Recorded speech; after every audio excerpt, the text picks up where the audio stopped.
Hello there, ladies and gentlemen, and welcome to another episode of CookieCast. Today on CookieCast is the Darkest Timeline podcast. So you know the drill by now. We've done like 80 of these, so you know. It's games, it's movies, it's TV, something from the week. I don't know, there might be other stuff in there. Who knows? Let's find out together. If you're one of our lovely YouTube subscribers, gold star for you. And if you're an audio subscriber on SoundCloud or iTunes, well, you can have a gold star as well. How about that? So here we go. This is CookieCast, the Darkest Timeline podcast.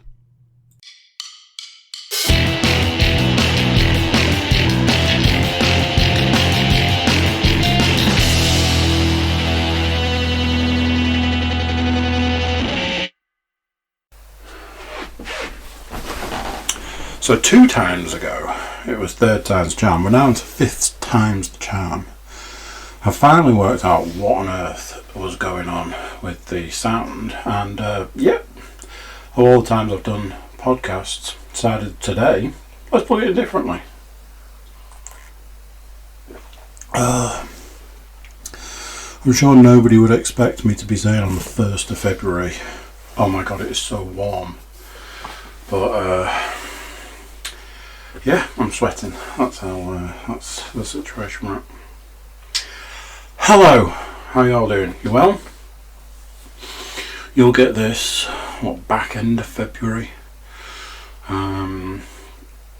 So yeah, how's lockdown?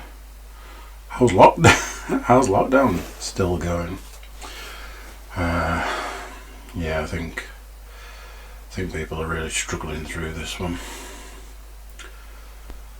But anyway, the reason, one of the reasons we're here podcasting away is for that very reason. So let's get to podcasting. Bit of a weird one this week. There's been a variety of things that I've chosen to not speak about. Things that will just get a mention and all that. So the list is a bit weird. There's more like what's happened in the last week sort of stuff, and less of the entertainment side of things, which some of you might be disappointed to hear.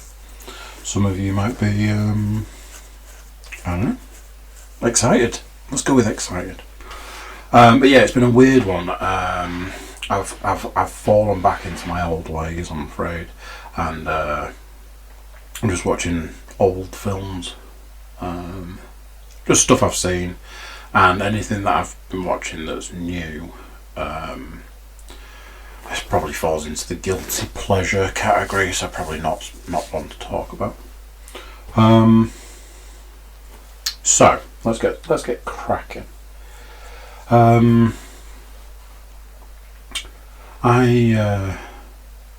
saving money.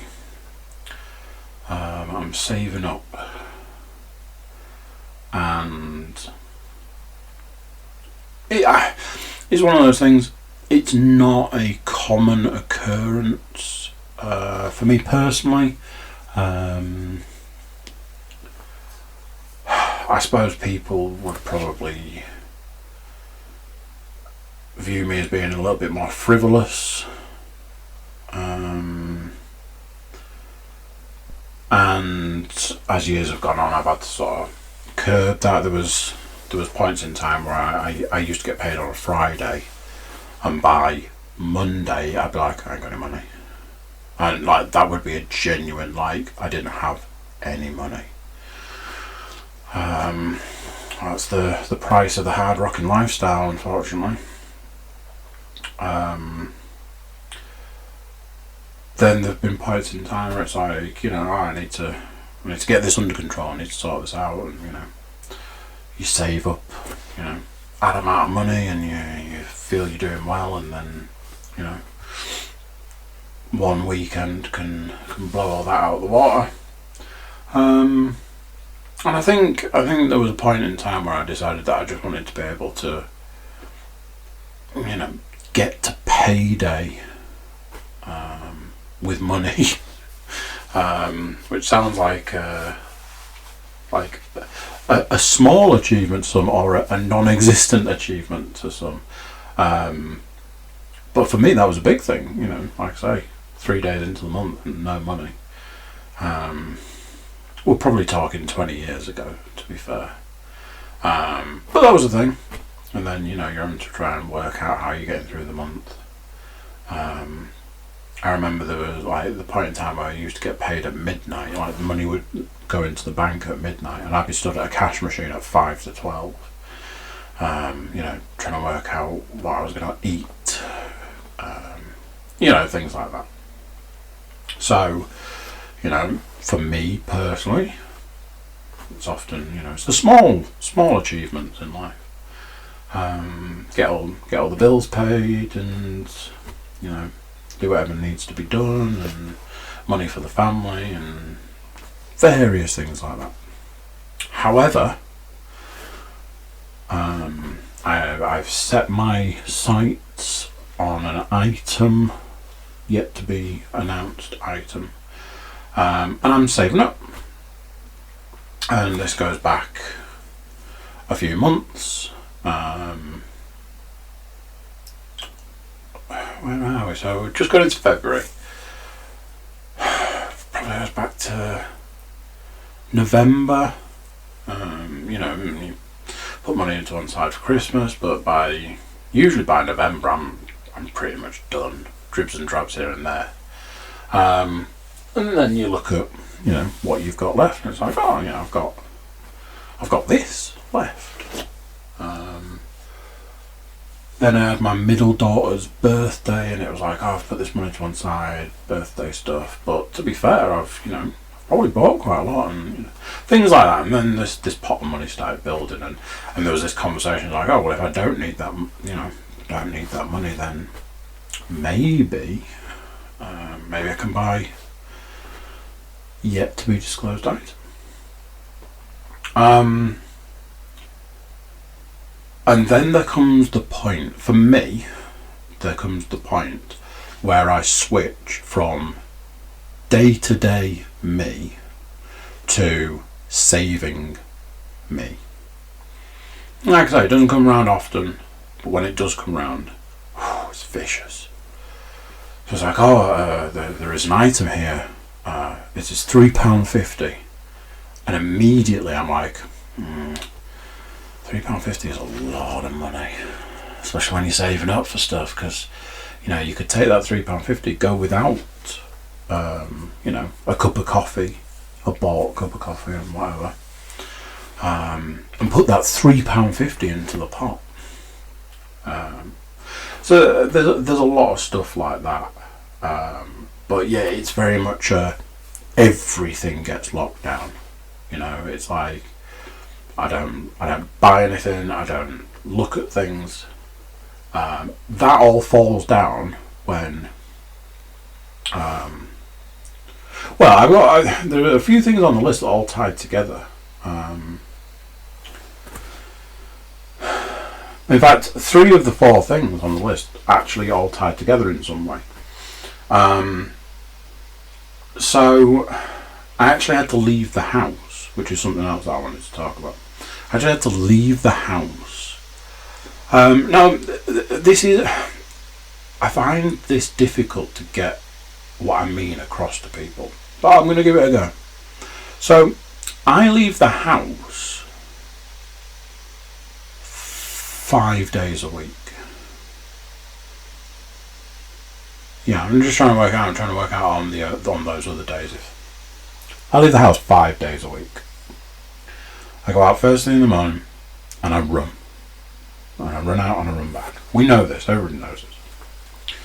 And once I come back, that's it. I don't leave the house after that. So there is a part of me that considers that I don't leave the house. If that makes sense. You know, bearing in mind we're locked down at the moment, so realistically that is my allowance for leaving the house.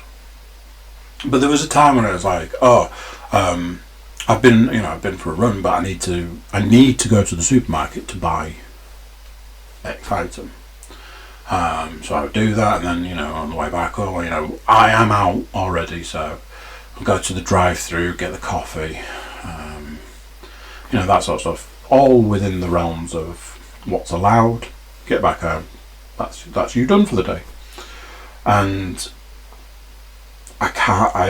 recently I haven't been able to bring myself to do it. We're kind of jumping ahead somewhat, even though all these things tied together. I did jump ahead a little bit. So saving money like a crazy man. I ummed and ahed about buying something for days, and I mean days and days and days. And it took the item being on, because the item was on sale, it took that sale coming to an end and having less than a day left for me to be like, okay, I'm going to do it. I really hope I don't regret my decision, because, this £6 could have gone in the pot, but I think I'll manage. And it's just that. It's that, I've spoken before about my difficulties around buying stuff for myself anyway. But now it's like, it's just a no-no. So then, I had to go into town on Saturday to pick up a prescription. Legitimate reason to leave the house. Just, going to do a run into town. I actually nearly ran into town, but then I got all flummoxed and all like confused about how once I got to town, how I was going to get everything back if I ran there. Now, obviously, I would run back, but then I'd have all these things that needed to be carried. I was like, I could take a bag, but some of them, all this time. So in the end, I didn't. I just drove. I went for a run, and then I drove. Went into town, picked up a prescription, which every time they say to me, "Do you pay for your prescription?" I'm like, "Yeah," and then I watch them write down the amount that needs to be paid. I'm like, shouldn't you be wearing a mask when you write that number on that? And then, when we go over to the till, aren't you supposed to pull a gun out and have a big sack with a $sign on it? Because holy smokes, prescriptions are expensive.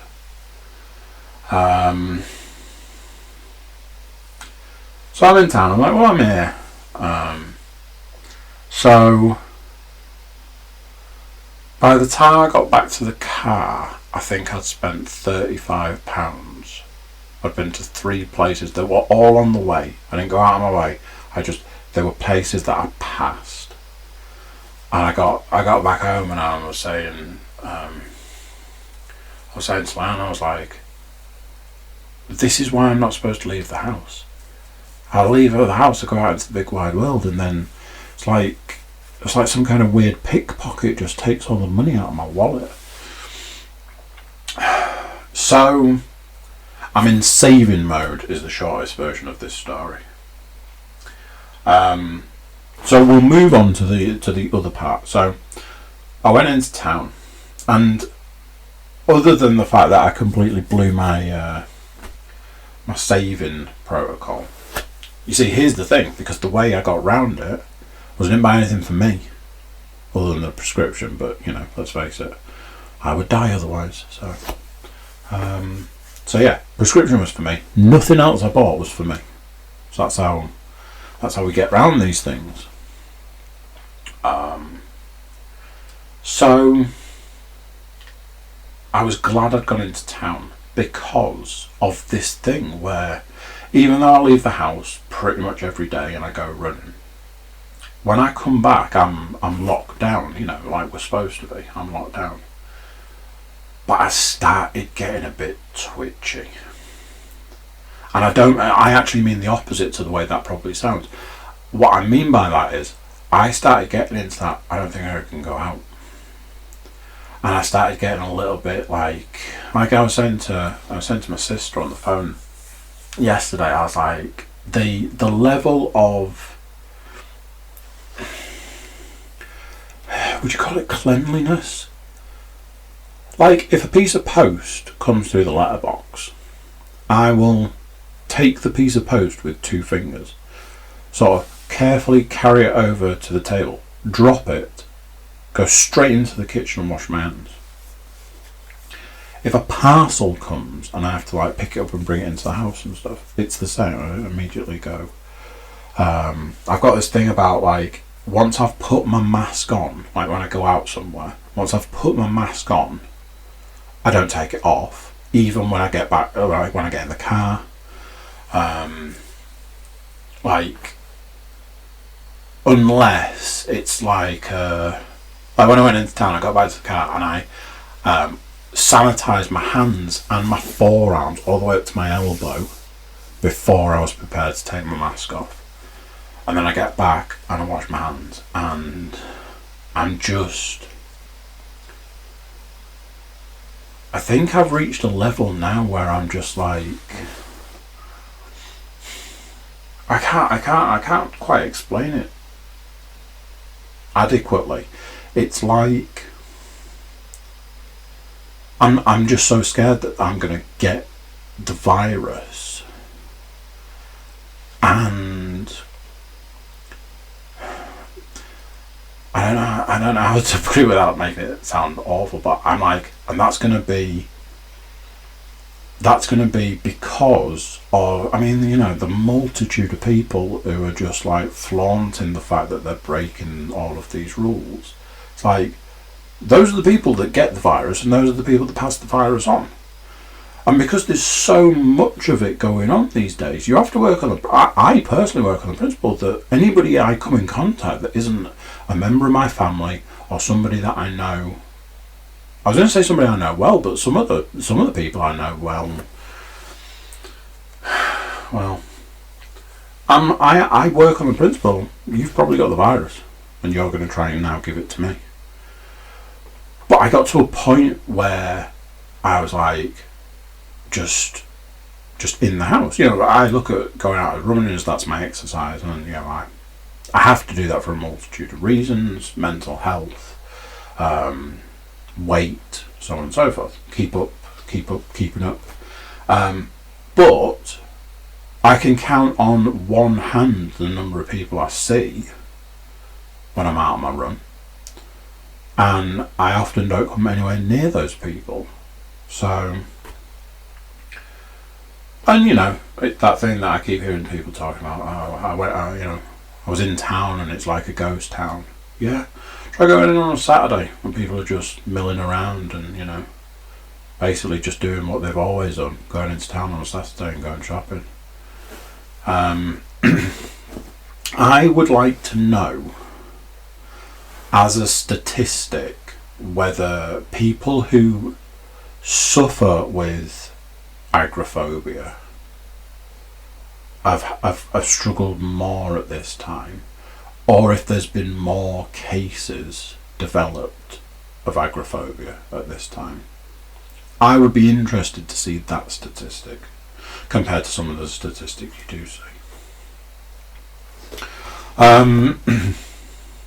So, one of the other things that sort of ties into all of this is buying stuff on the internet. So, buying something on the internet is generally, do Amazon sell it? That's, let's face it, that is buying on the internet these days. And, you can't get away from that. There's a reason for that. Chances are, Amazon are going to have it cheaper than 90% of the places, and then they're going to be able to screw the other people over on the delivery and things like that. But sometimes you fall into a category of Amazon don't sell this item. Very rare, and you have to go to, like, you know, if you're looking for a specialist thing. At one point in time I was looking for somebody who could repair a guitar. And, you know, straight away it's like, well, Amazon don't do that. I don't think they do anyway. So immediately you're at the mercy of the internet. But in a situation where you're buying something from the internet and entering into a world where all we're told nowadays, I get it a lot from work, but you hear a lot, like in the news and all this and the other, is that every single person on the internet is there for one purpose and one person alone, and that is to take your money. So scammers, quote unquote scammers, the percentage of scams has gone through the roof during all of this pandemic stuff, and it's awful to think about. It's awful to think that what will be the worst time that pretty much any of us have ever known, there are still people out there in the world who are like, now is the time to capitalise on this and make some real money.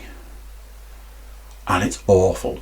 And I say that because I very nearly ended up in a scam situation. I've spent weeks and months and months and months looking for a particular item.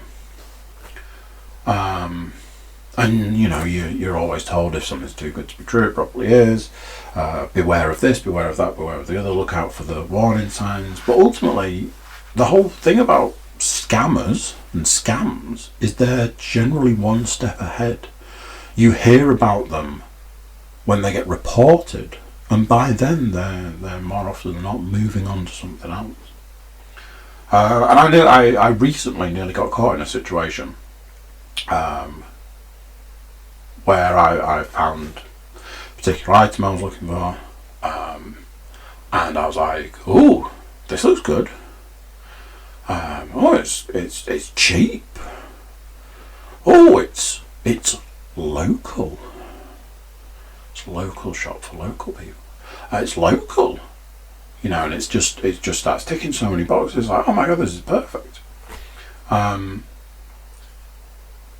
And it's one of the weirdest situations, because the reason that it was a very, very near miss was because I ended up not having contact with this person, and because of that, they then didn't have the opportunity to scam me out of money. And it was then later, I went back like a couple of days later and found the advert, or whatever you call it, the website or whatever, and it had all changed, and the price had changed, and the dates had changed, and everything about it had changed, whilst ultimately remaining the same. And I was just like, oh my god, you know, that's a near miss. But it's terrifying, because then immediately you're like, okay, so now I'm looking for something that I'm saving up for, and I'm saving my money, and I'm not buying this, and I'm not buying that, I'm not buying the other. And although everyone's fed and clothed and watered, you know, you might have to go out with go without some of the little luxuries in life. Not the worst thing ever. And then now it's like, well, absolutely everybody in the world is trying to take all my money from me. So now I don't trust anybody, which makes it very difficult to buy something on the internet when all you see is box after box after box of that person's trying to steal my money. How is this person going to get my money out of me? And now I'm currently in this situation where, you know, dealing with people who are like, I assure you, I am not a scammer. This is not a scam. But can I have some money? And it's just like, man, so difficult. So I've been trying to use my time wisely. Freudian maybe. So I'm trying to read more. I'm trying to learn a skill. I'm trying to expand the podcast. I'm trying to. What else am I trying to do? Play computer. I'm trying to pour coffee on my leg. I succeeded with that one. There you go. Take that off your to-do list. Oh my word, that's delightful. So what I've been doing, another thing I've been doing is trying to use this time wisely by setting myself like a job. So it's like, oh my god, I've been trying to do that job for 6 months now and I just never find the time. So I've been setting aside time for jobs. So yesterday I ended up in a situation where it's like, right, I've got a perfect opportunity. Leanne and the baby were going for a socially distanced walk. Wasn't socially distanced walk at all. They were going out with Nana when Nana's in the bubble, so didn't have to be socially distanced. But they were going for a walk, so I was like, perfect. Here's what we're going to do. We're going to tidy. So this room that I'm currently sitting in now, part office, part podcast studio, part entertainment room, part shrine, part everything. It just gets used and abused because it's used for so much. All of that stuff I've listed and more. And it was like, I need to hoover, I need to dust, I need to get rid of 60% of the stuff that's on the floor, that sort of situation. But it's setting aside the time. So, like I say, Sunday morning, I hit this sweet spot where I was like, right, now is the perfect time. I don't have to parent for half an hour or an hour or whatever.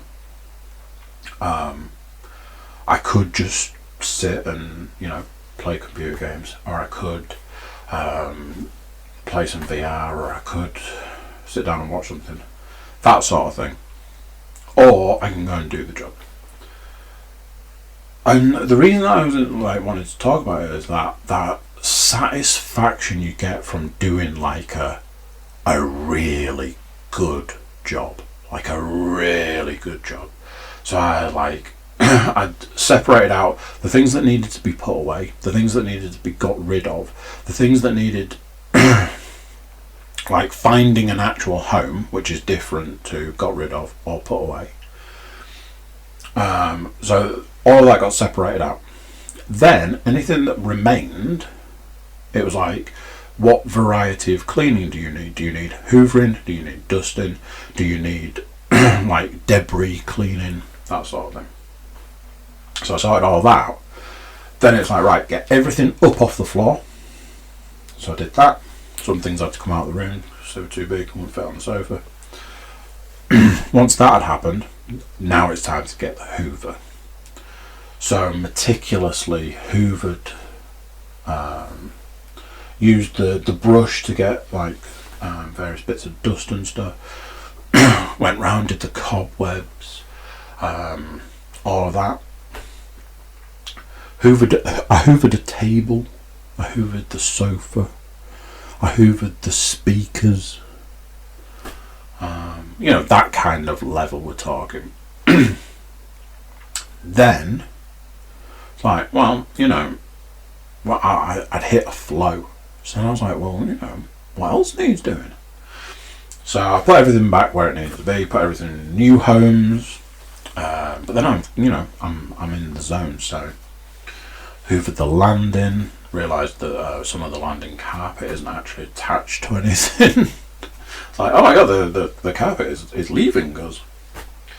Hoovered the landing, hoovered the stairs, hoovered the hallway, and just getting into that zone of, like, I walked away from doing all of that, and the sense of achievement a job that's just been hanging like a sword of Damocles for so long that you finally get the opportunity to get around to doing, and you do it well, and you do a really good job. And I don't want to toot my own horn, but toot bitches. It looks amazing in here. It looks immaculate. Like all the surfaces look really nice. The floor looks great, although even after a day, you know, I'm looking like, what's that over there? But yeah, the sense of achievement and pride and, you know, all of those sorts of things from getting the opportunity to do a job that you've been trying to do for a while, doing it well, and walking away and being like, that was, you know, a great situation all round.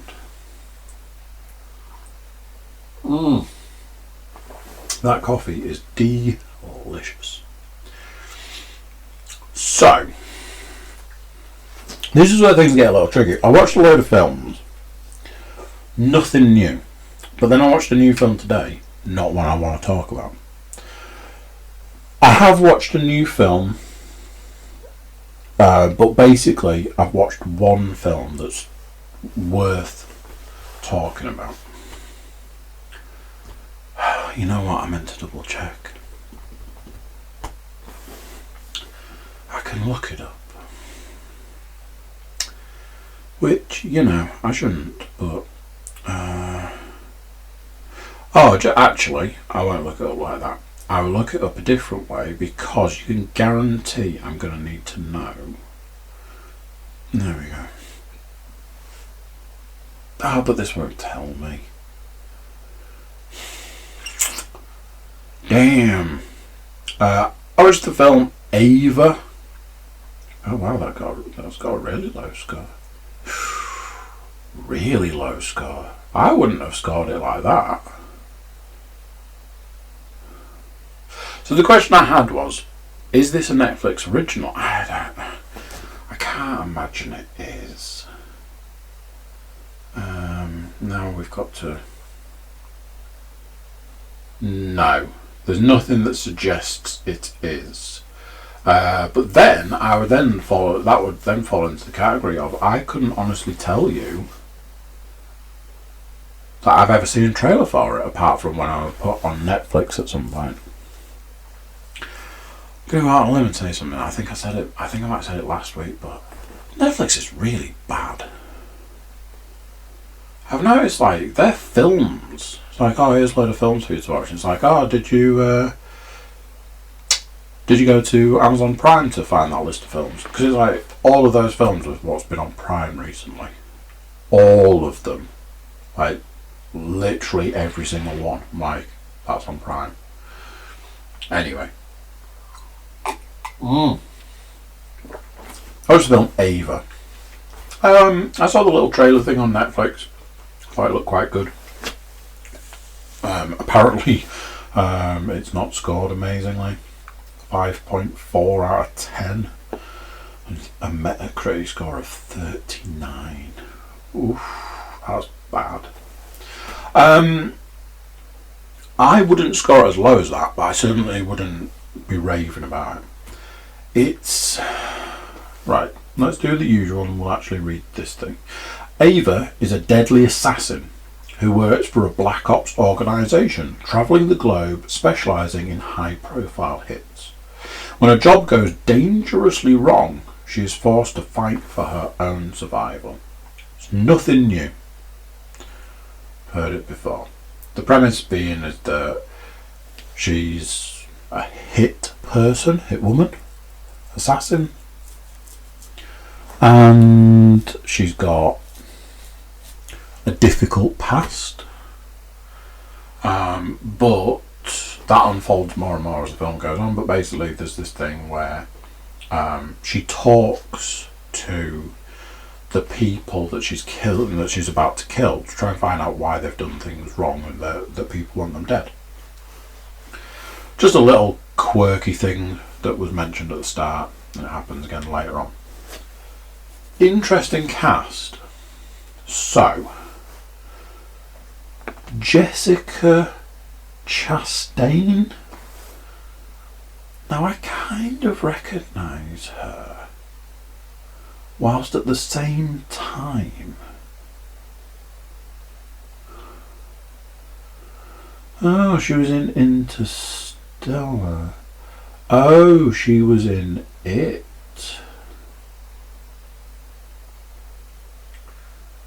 X-Men Dark Phoenix. I was about to say, have I seen that? I think I have. Oh yeah, she's a bad guy in that. Okay, so yeah, I recognise her from stuff. She was in The Martian. Alright, that's fair. Okay, so that is her. She is Ava. John Malkovich. Somebody called Common. He seems to be in a fair amount of stuff. He was in Wanted, Suicide Squad, Smoking Aces, which I watched recently. Fraggle Rock? What? Okay. Well, he was also in a variety of things. Did a voice in The Lion Guard. So here's where we get to the good stuff. Gina Davis is in it. Now, famously, Gina Davis was in The Longest Good Night as an assassin. And Gina Davis plays this Jessica Chastain's mother.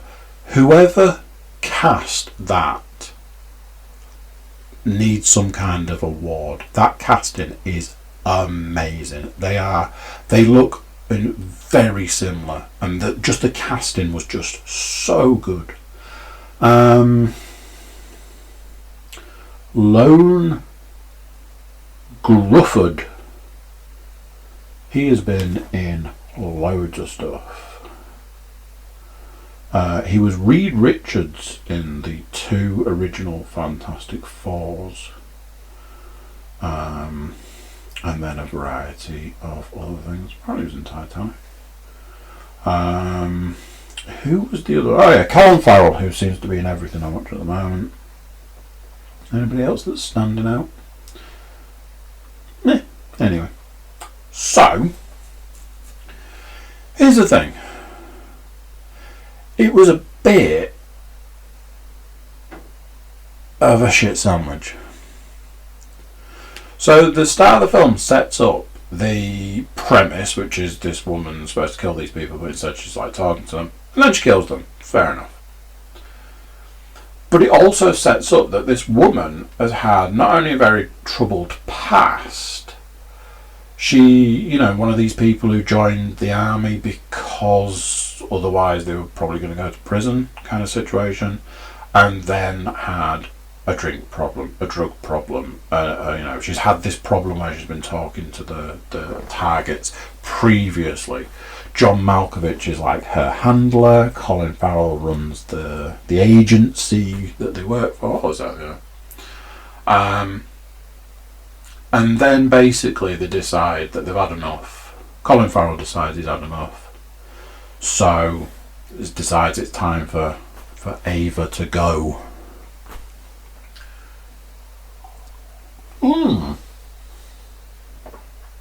There was someone else. Is it this guy? Another guy who is in absolutely. Look at this. Is that it? Because he was listed out. It just lists him for loads of stunt work. But then I was like, he's in absolutely everything I watch at the moment. How can I find... Or is this not the guy I'm looking for? He's not the droids I'm looking for. He doesn't seem to have a...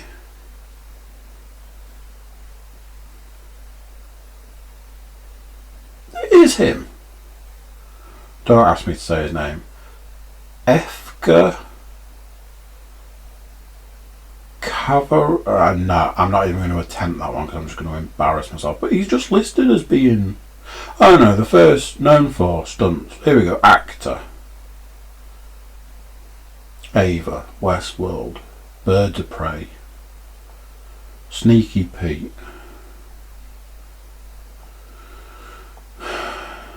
I think he was in From Dusk Till Dawn. Let's go back in time to when was From Dusk Till Dawn made? In the 90s.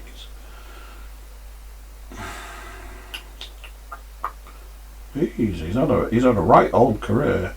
He was in that Three Billboards Outside Ebbing, Missouri.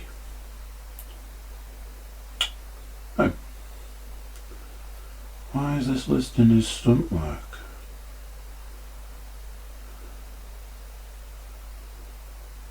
Oh, I don't know what's going on here.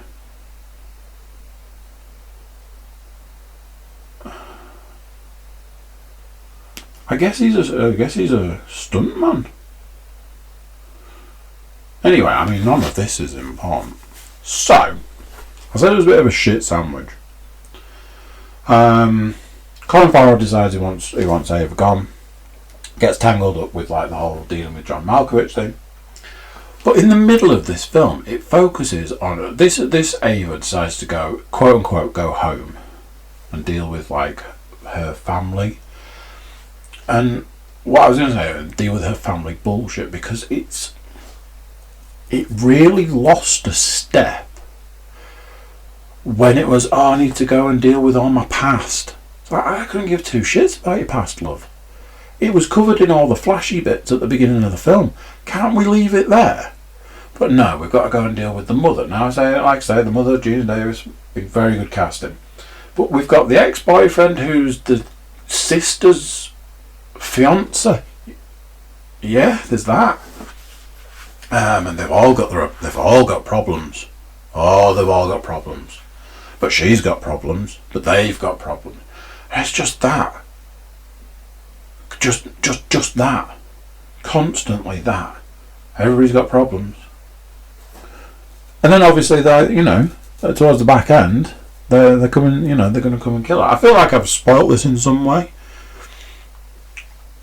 But I kind of wish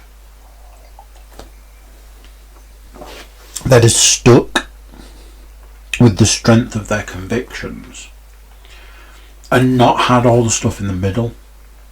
I kind of wish that they'd have gone like a female hitman kind of route. What I mean, hitman by as in the game. Stroke two not amazing films. But yeah, if they'd have just followed the line of she's quite troubled, but we don't need to know too much about that. We just need to know that that's a thing, and then had her doing a load of like assassinations in various different ways, but like the talking to the people she was there to kill got worse and worse and worse. And then they decided to take her out, and then they had like some kind of taking her out kind of battle towards the end. That would have run a lot better, and I feel that's probably why it's scoring quite low. Unfortunately, I do feel that I may have ruined this, so apologies, and I should have probably said spoilers. I apologise. I didn't give it all away. There's a lot more to it than obviously what's been said there.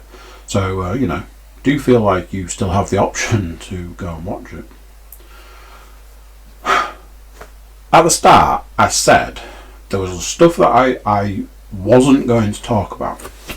So one of the things that I'm not going to talk about is I'm watching American Gods Series 3. I think I talked about the first couple of episodes last week. And I have watched the third episode. The problem we've got with this is I'm not going to tell you that nothing's happened. I just don't feel there's enough for me to talk about. Like, I'm a bit like, well, like there's a part of me that wants to say nothing happened. But for me, for watching it and stuff like that, stuff did happen. I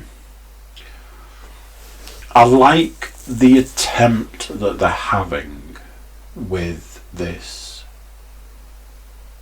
Is it called Lakeside? So yeah, Shadow's gone off to live in this this little community. And you know, from having read the book and knowing about it and that sort of thing, this is the part of the story where it turned into like a bit of a mystery.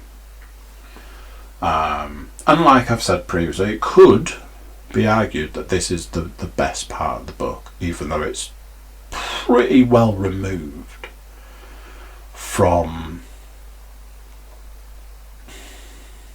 the rest of the book.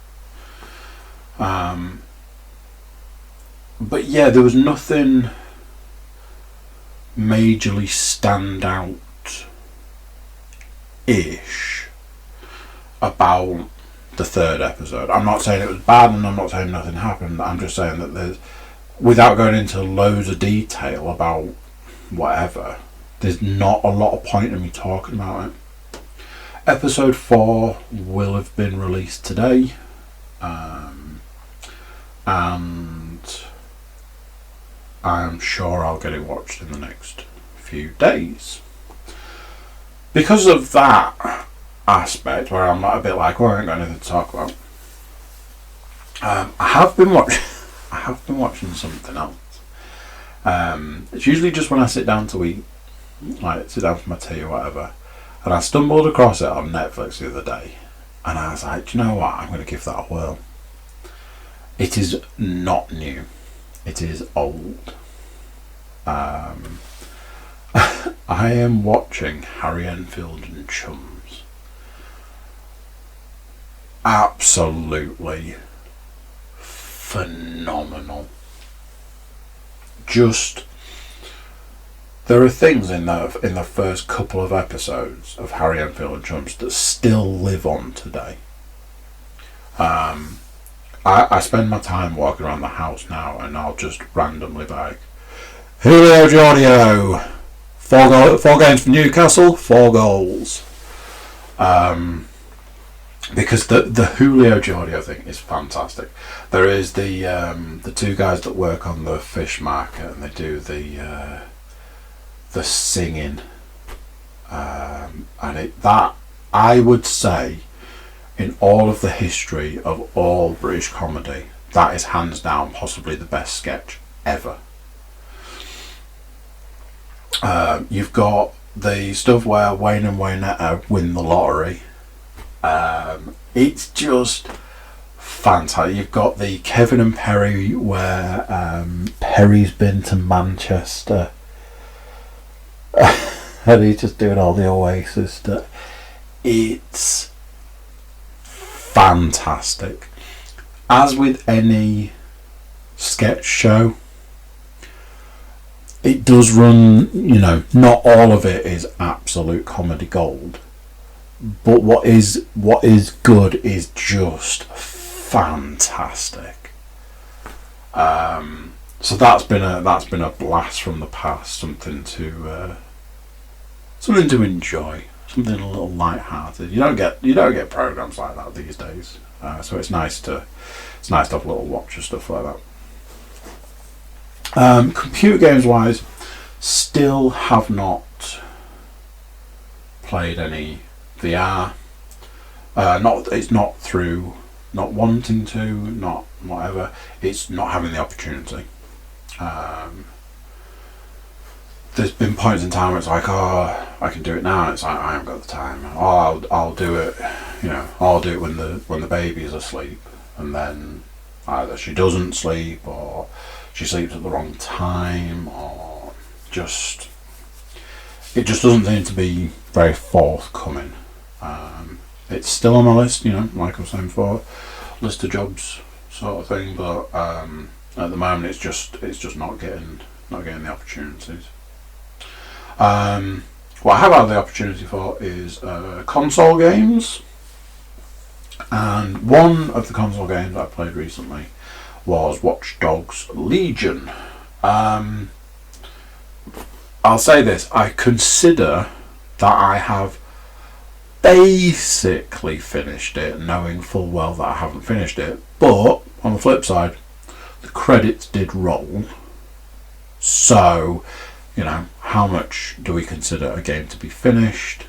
Short version is, I didn't do a lot of the side missions when I was playing it, because I just kind of wanted to get through it. So by the time I finished it and the credits rolled, and when you just carry on playing the game, a lot of the side missions are still available to do. So I started doing a few of those, but ultimately I wanted to get on to the next game I'm going to talk about. Watch Dogs Legion. So on one side of my TV unit, I've got a pile of games that I am quote unquote currently playing whilst not playing at all. Basically games that I haven't finished, I haven't got any further with, they've just been put to one side.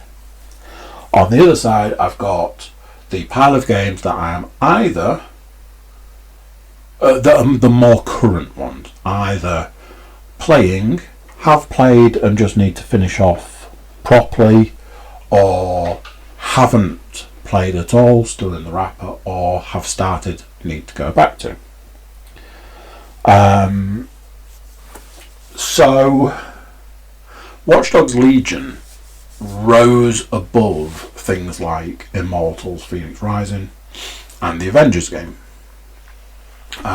because it was, unfortunately, it was just about playable. There's a lot wrong with it. A lot. But its saving grace as a game was that it was playable. Which, like I say, had Avengers and Immortals beat hands down. I do intend to go back to those games. I promise, holding my hand up, I absolutely promise that I intend to go back to those games. But they weren't doing it for me. They were annoying me more than anything. And again, this is a situation where Watch Dogs may have been janky as hell, and just, it felt very much like they'd tried to make a game just to please people, and that's never the way to make a game. It felt very much like they were trying to not do what they'd done with 2, which was a great idea because 2 was just such a mess of a game. But in then trying to not do what they did with 2, they got even further removed from it. Some of the systems that they've sort of implemented, this whole not having a specific character and instead having multiple characters, was something I couldn't get on board with originally. I think I said this last week, but then as time went on, I actually kind of got into it a bit, but then I ended up just favouring one particular character, and when that character was either incapacitated or unavailable, I'd just play with a particular other character. But the controls were not amazing. The driving was not good for a game that wants you to do so much driving. The vehicles, all of this sort of stuff. But it was fun. So there was an aspect where they had managed to get it. So it was fun. It was a fun game to play. I enjoyed playing it. It was not amazing. It was not very well. Wasn't very well done. And those sorts of things, but it was fun, and for me, in the world that we're in this game world, fun goes a long way these days, because there's a lot of stuff out and about that just isn't fun. Like I say, see the previous 2 games I mentioned. So Watch Dogs Legion. If you want me to score it, it's probably a 6 out of 10. I've been trying to work out whether it's one I would play again. I feel like I'm probably going to go back and finish off these side missions after finishing the game that I'm playing at the moment. I would consider the game finished because the credits have rolled, but the kind of completionist part of me does want to go back and get those side missions done. I have toyed with the idea of, am I going to play it anytime soon? Am I going to play it again anytime soon? The answer is probably no. So does that mean I should probably try and trade it in, maybe? Who knows? So, because technically finished Watch Dogs, I was like, look, it's time for a new game, and I knew absolutely the game that I wanted to play. That game is Hitman 3. I think I might have mentioned that I got Hitman 3, and it was all set up and ready to go. Anybody who's in the know will know Hitman's a big thing for me. Has been for many years. I can see from here a Hitman, what are they called these days? Action figure. On my mantelpiece, the surround area of my mantelpiece downstairs, I have a big Hitman statue. My second ever tattoo, and again, anybody that knows me or anybody that's watched any of the YouTube videos can probably guess. I have a lot of tattoos. My second ever tattoo was a Hitman tattoo. As a franchise, as a concept, as a game, they mean, they do mean a lot to me. I've spent a lot of time with those games. Wasn't a huge fan of the sort of the newer version of this Hitman, this triple franchise. Not franchise. This triple. It's been a bit of a reboot. Wasn't a huge fan of the first one when it was released. I went back and played it again a lot later, and enjoyed it a lot more. Basically, once it had all been released, I felt I could give it the time it deserved. Hitman 2, I never got to start with. I got it quite a while later. I think there was a thing about, it was a mixture of things. I think I had a few games on the go anyway. I think the first one had left a bit of a bad taste in my mouth. In fact, I have a feeling that I went back and played the first one when the second one came out. And when I'd finished the first one, I then bought the second. Now, I played the second and I really enjoyed it. Something that goes back all the way back in the Hitman games was, it was very much you had all these various different opportunities of the way to complete the assassinations that were put before you, but it was just so varied. There was a lot of, like, you would talk to other people, it's like, oh, have you found this? Have you found this way in? Have you found this weapon? This, that, and the other. And eventually you built up a method of completing these assassinations, trying to do them with, like, the top level and all that sort of stuff. Something that these incarnations of the games have added is, like, these, like, storylines. So you can select a particular storyline which leads you, basically guides you. It's a guided assassination. So it's like, go here, do this, now go here and do this, and then go over there and do that, and then eventually you'll be presented with the opportunity to assassinate your target. Do that, now leave. And for the person I used to be, when I was first presented with that, I was like, well, that's not Hitman. However, I have become so quickly used to it that now, as with Hitman 3, when you're presented with a level where it doesn't hold your hand, you're like, well, this is absolutely disgraceful. So, started Hitman 3. It was not a good first outing. There was this thing where you could transfer your data from like Hitman 1 and Hitman 2 into Hitman 3. It took me half an hour. And the thing was that when I eventually got to the point of transferring the data, that took like 2 or 3 minutes. But it took me half an hour to get to that point because the websites that were needed were terrible. So that was that. So I lost half an hour of game time just dealing with that. Started the game, got going. I've been playing the game for about 5 minutes and it was like, oh, you've been signed out of the PlayStation Network.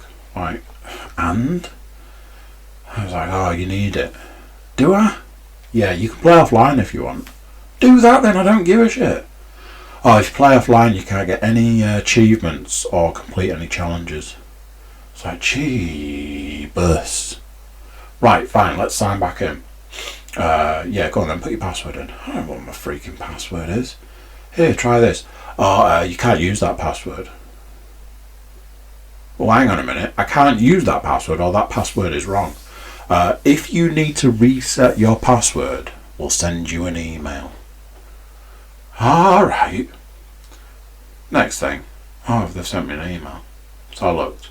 Oh, your password, yeah, it needs resetting. Alright then. So, 4 attempts, I think it was, to reset my password. Can't use that one. No, we don't like that one. That one's not good enough. Oh, that one will do. Right. So I had to go back through the whole process of getting back logged in, back into the game, this, that and the other. By this point, I'd lost the best part of an hour, which more often than not is the entire amount of time I have for playing a game. So I was like, I think we can agree the game doesn't want me to play, so let's leave it there. Came back to it the next day and I was getting a bit annoyed. I was getting a bit flustered in some ways because I just felt like the way that I knew the game to be, like this guided assassination, just wasn't there. And I was getting annoyed and I couldn't find a way into this place and I couldn't find a way to do this thing, and I tried multiple different things and I tried looking stuff up on the internet and all of this. And then, when I was looking through the menus, I was like, oh, you have to select it. You have to select the one you want, because obviously there's multiple different ways to do these things. And once I'd selected it, we were off. Now then, there's one glaringly obvious flaw with this game. From when you turn it on, when you load it up, you can't load a save. No, there is no way I can find to load a save game. What you have to do is go into the mission you want, start the mission from the beginning, and then load the save that you want to load. It seems like a hugely glaring flaw to me. I'm very puzzled why it is that way. It makes no sense. However, I have completed 4 of what I believe is 6 missions, and I've got the 5th now. Once I wrap this podcast up, I will be going and playing it. I mean, it's Hitman. You know, I'd watched a review. You know, this is a game that's getting 9 out of 10s, and I'd watched a review that said like it's only 6 minutes, so only 6 missions, but those 6 missions are so intricately crafted, they are things of beauty. And if I'm honest, something that really strikes me about this game is that each one of these levels, each one of these missions, is so different to each other. One was a murder mystery, one was set in a nightclub, and all of the things that go with, a big nightclub sort of thing. One of the things that I didn't like about the nightclub level was it was just such a complete and utter maze. But that seems to come across quite a lot in all of the levels I've played so far. They are very maze-like. The nightclub one was also the one where it didn't. I hate to say this, but it didn't help you. It didn't give you the guided assassination stuff. And that made it quite difficult, and I had to watch a video on YouTube for how to do a few of the assassinations, and I was like, yeah, I don't think I'd have figured those out on my own, because a lot of it was just like blind luck, hope, a wing and a prayer kind of thing. I had to take out a lot more. I had to subdue a lot more civilians on that level than in any other level so far. Just purely to be able to take the targets out. I was very grateful to the video I'd watched, because it actually highlighted that you need to take out 5 targets, but there's more than 5 targets, so you kind of get the pick of them, and you just basically pick the best ones. And because I'd been round the level so many times, I picked up so many different bits of equipment, I'd actually managed to assassinate one of the main, probably the top guy, just through a variety of different things. I'm enjoying it. I'm enjoying it a lot. I do wonder whether I'll go back and try and do some of the other guided assassinations, or whether I'll go back and try and do some without the guide and like not the guide, but the guided aspect. I'm looking forward to going. It is a game that I've thought about playing when I've not been playing. It's like, oh, I'm looking forward to playing that later. So yes, at this moment in time, it's very enjoyable, and I'm going to go out on a limb. Probably touch wood on this one. I think I'll have probably finished it, quote unquote finished it, by the time we talk again. So yeah, I'll keep you posted on that one. I am toying with what to go for next, whether I go back to Watch Dogs and just tidy up those side missions, or whether I go and actually have a proper go at Assassin's Creed Valhalla. Probably going to end up being a split decision. I'll probably be talking to you next week and tell you I'm playing Avengers, but we shall see. There we go. That's it for this one. That's the week that was. So yeah, thank you very much, and I'll talk to you next time. Bye.